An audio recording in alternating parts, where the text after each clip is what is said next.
সপ্তম শ্রেণীর ছাত্রবন্ধুরা বিভিন্ন প্রতিকূলতার মধ্যে দিয়ে আবার ইউটিউব ক্লাস শুরু করছি।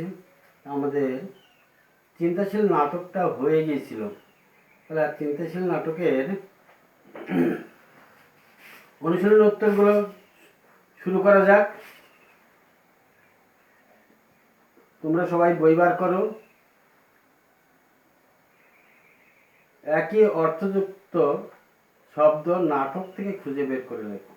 একে মক্ষিকা, এটা প্রদত্ত শব্দ, আর নাটকে থাকা শব্দ হচ্ছে মাছি।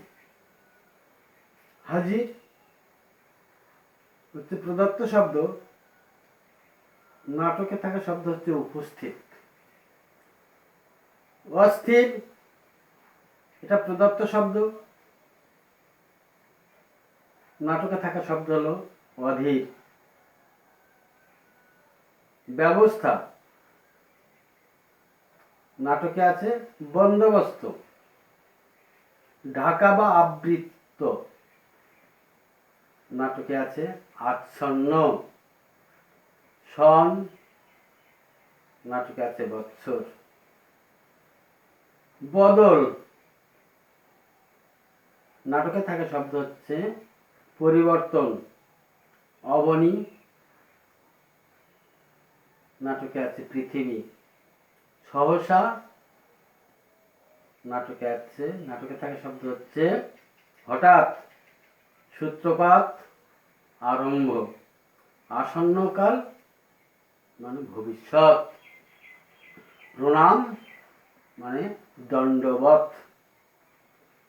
কোশ্চেন নম্বর 2, শূন্যস্থান পূরণ করো। আদর বিশেষ্য, তাহলে বিশেষণে হয় আদুরে।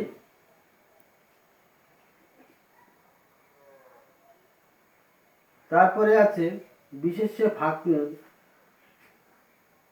বিশেষণে আছে ভেত, তাহলে ভাত হবে।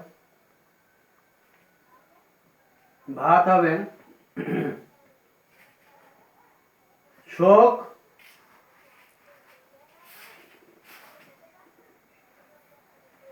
শোকগ্রস্ত।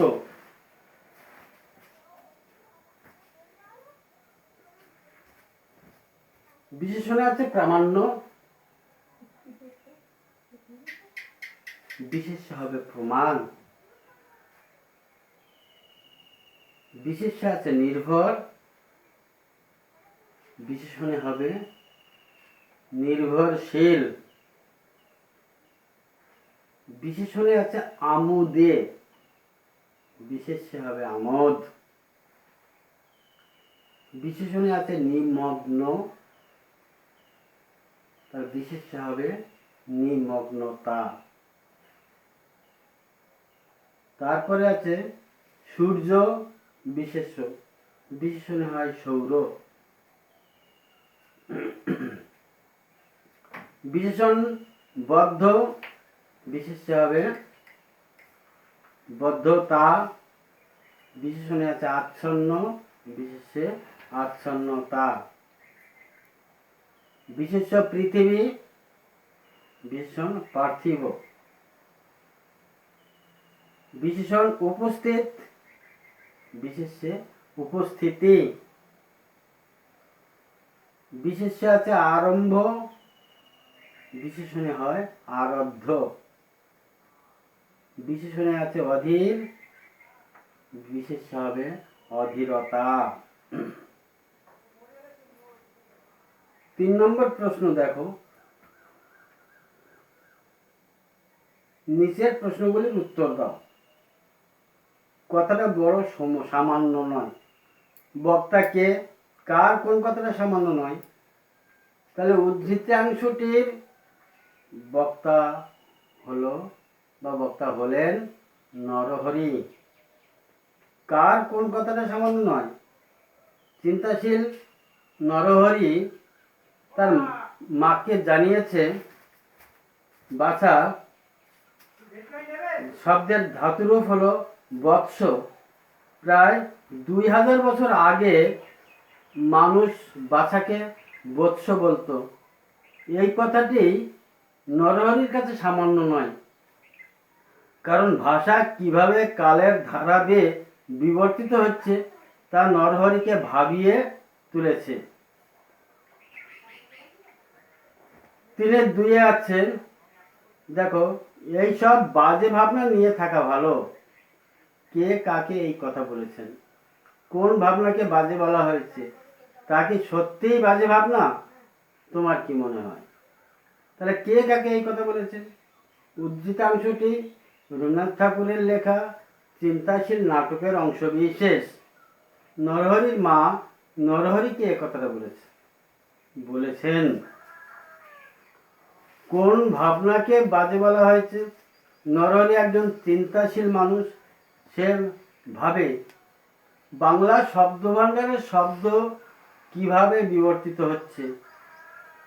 প্রায় 2000 বছর আগে মানুষ বাছাকে বলতো বৎস। লক্ষ্মী শব্দটির অর্থ কালক্রমে বদলে গেছে।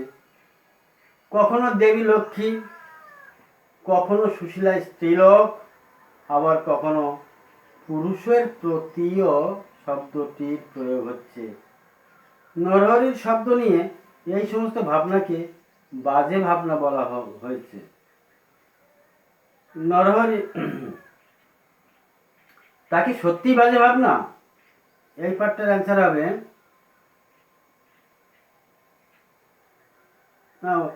সত্যি বাজে ভাবনা হলো। এরপরে তোমার কি মনে হয়? তাহলে নরহরির এ ধরনের ভাবনাকে বাজে ভাবনার পর্যায়ে ফেলা যায় না, কারণ এর মধ্য দিয়েই শব্দের আদি রূপ থেকে শুরু করে তার বিবর্তিত রূপটি জানা যায়। তবে মনে রাখতে হবে যে সংসারের উপস্থিত প্রয়োজনীয় কর্ম ফেলে রেখে নরহরির এমন ভাবনা কখনোই অভিপ্রেত নয়, যা তার বাস্তবতাবোধের অভাবকেই প্রমাণিত করে। 3 আমাদের কথাটা শুনলেই এর শোক উপস্থিত হয়। বক্তাকে তার কোন কথায় নরহরি শোকগ্রস্ত হয়ে পড়েছে? রবীন্দ্রনাথ ঠাকুরের চিন্তাশীল নাটিকা থেকে নেওয়া উদ্ধৃত অংশটির বক্তা হলেন নরহরির মাসিমা। মাসিমা নরহরিকে জানায় যে ছেঁড়া চাদর ও এক মুখ দাড়ি নিয়ে ভাতের থালার সামনে বসে তার এই যে চিন্তার জগতে ডুবে থাকা, তা দেখে সুবলের মা হেসেই কুরুক্ষেত্র। মাসিমার মুখের এই কথাটা শুনেই নরহরি শোকগ্রস্ত হয়ে পড়ে। কারণ প্রকৃতপক্ষে কথাটা হওয়া উচিত কেঁদেই কুরুক্ষেত্র। আসলে কুরুক্ষেত্র কুরু পাণ্ডবের যুদ্ধক্ষেত্র। তাহলে সেই কুরুক্ষেত্র শব্দের অপপ্রয়োগ ঘটেছে মাসিমার কথায়। কুরুক্ষেত্র সেখানে যুদ্ধ, মারামারি, কাটাকাটি, রক্ত বন্যা, কিন্তু সেখানে হেসেই কুরুক্ষেত্র কি করে হয়? তাই এই কথাতেই নরহরি শোকগ্রস্ত হয়ে পড়েছেন। 3 রসো, আমি তোমাকে প্রমাণ করে দিচ্ছি। নরহরি কার কাছে কি প্রমাণ করে দিতে চেয়েছিল? নরহরি তার দিদিমার কাছে প্রমাণ করে দিতে চেয়েছিল যে মাসি ভন ভন করে আওয়াজ বা শব্দ করে না। প্রকৃতপক্ষে তার ডানা থেকেই এই রকম শব্দ উৎপন্ন হয়। আব্দুল কবি, তাতেও ভাবতে হবে নরু। এর প্রত্যুত্তরে নরু মাকে কি কি বলেছিল? চিন্তাশীল নাটিকা থেকে নেওয়া উদ্ধৃত অংশটিতে মায়ের এমন কথার প্রত্যুত্তরে নরহরি বলেছিল, ছেলেবেলাকার আদরের উপর ছেলের ভবিষ্যৎ নির্ভর করে। ছেলের সমস্ত ভবিষ্যৎ নির্ভর করে। ছেলেবেলাকার এই এক একটা সামান্য ঘটনার ছায়া বৃহৎ আকার ধারণ করে আমাদের সমস্ত যৌবনকালকে এবং সমস্ত জীবনকে আচ্ছন্ন করে রাখে। তাই ছেলেকে আদর করাটা সামান্য কাজ নয়, একটু ভেবেচিন্তে করা দরকার। ছেলে দেখলে ছেলেকে আদর করা যে কোনো স্নেহশীল মানুষের স্বতঃস্ফূর্ত ব্যাপার, আর সেটাই নরহরির চিন্তায় এক জটিল আকার ধারণ করেছে। 3-6 চলে যাও। তোমার ইচ্ছে হয়েছে, আমি বাধা দেবো না। কে কাকে বাধা দিতে চায়নি? চিন্তাশীল নাটকের চিন্তাশীল নরহরি তার মা কাশি যেতে চেয়েছিলেন। নরহরি বললেন, আমি বাধা দেবো না, তুমি যেতে পারো, তুমি যেতে পারো।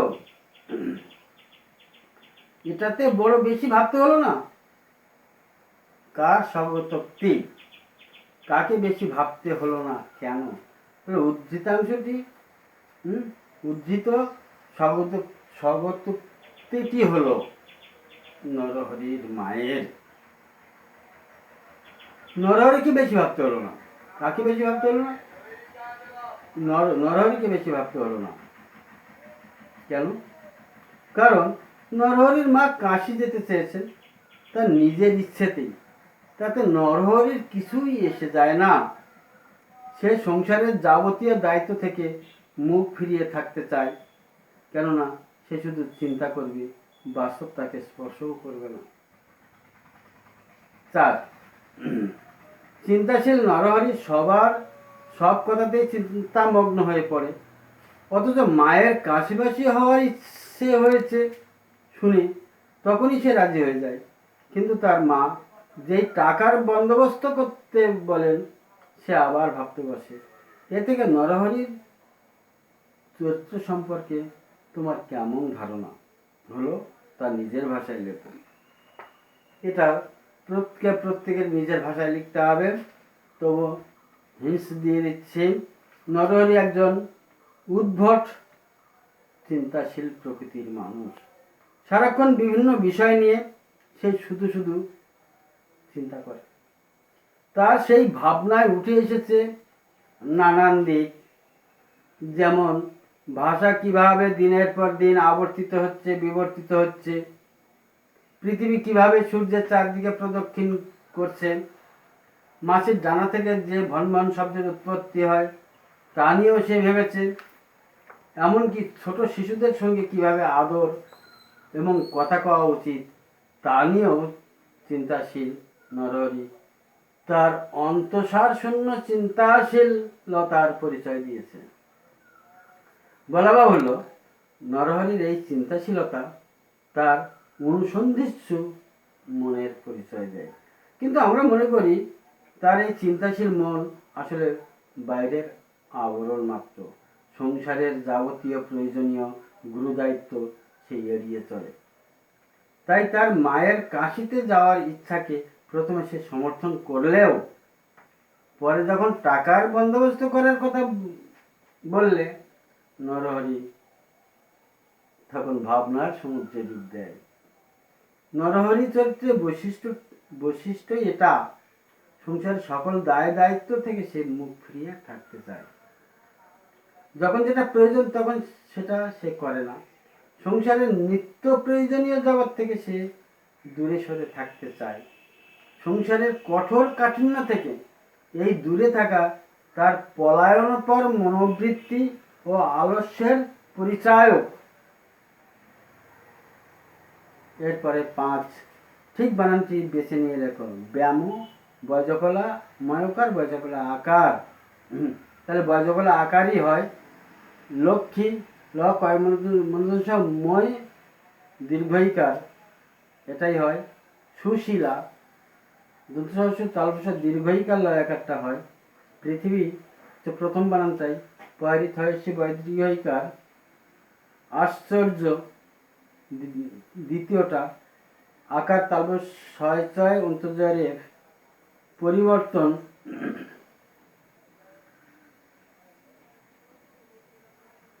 দ্বিতীয়টা, দন্তন্য প্রমাণ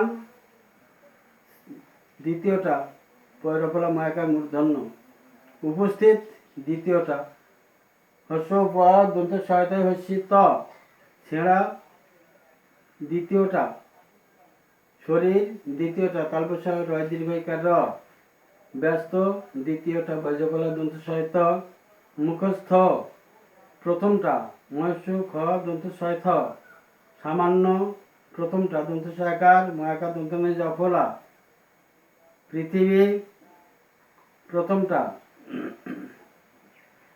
হয়ে গেছে, কালক্রম প্রথমটা আছে কালক্রম, দ্বিতীয়টা আছে কালক্রম, কালক্রমটা ঠিক। তারপরে কুরুক্ষেত্র প্রথমটাই ঠিক। এরপরে আমরা চলে যাব ছয়ে, নিচের বাক্যগুলিকে বদলে চলিত রীতিতে লেখো। ভাত শুকাইতেছে মা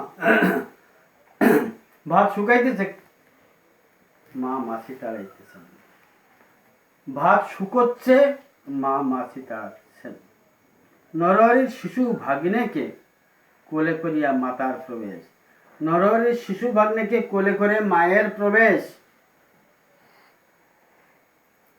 নরহরি ছয়টি, নরহরি মাথায় হাত দিয়া পুনশ্চ চিন্তায় মগ্ন।